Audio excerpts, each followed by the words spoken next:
deputados. Dou a palavra à Sra. Deputada Cecília Honório, do Bloco de Esquerda. Faz favor.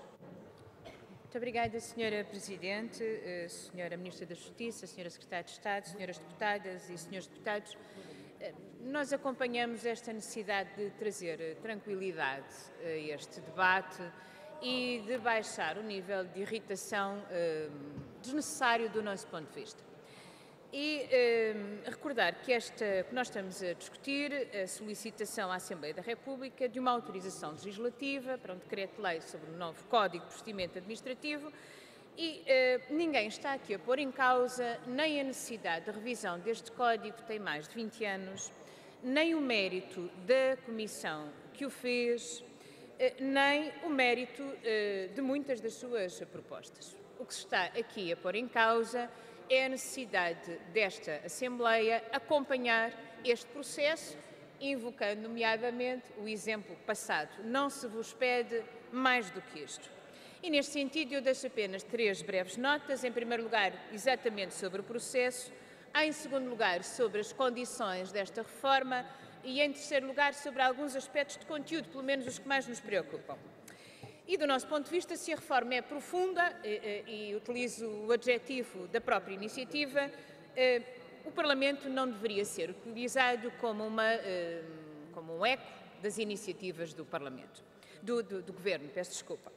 Nesse sentido, nós sabemos que, enfim, o Governo, se assim for, terá carta branca até ao processo final, na reforma do Código de Procedimento Administrativo, e nós entendemos que, quer pela experiência do passado, quer pelos inúmeros pareceres que conhecemos e que apontam no sentido de termos inúmeras cautelas, é ao Parlamento que este debate deveria ser reconduzido. Primeira nota, então, sobre o processo. Segunda nota, sobre condições, e não é a questão menos importante do nosso ponto de vista.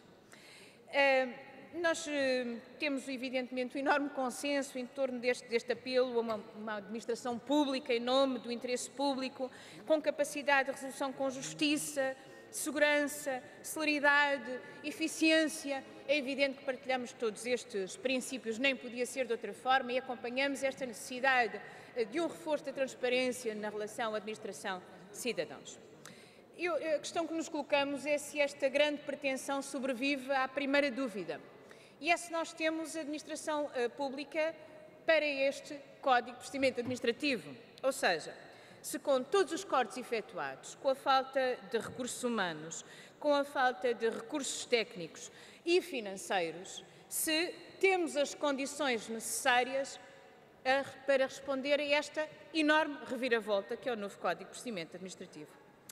E se temos sem que isto caia do lado exatamente dos funcionários, que é essa preocupação que nós temos. Ou seja, eu recordo aqui alguns dos artigos, nomeadamente 16º e 28º, em que há previsão de sanções para os funcionários e, nesse sentido, a nossa preocupação é se as condições são as necessárias para que não sejam os mesmos de sempre a serem, mais uma vez, penalizados. E é uma dúvida que fica.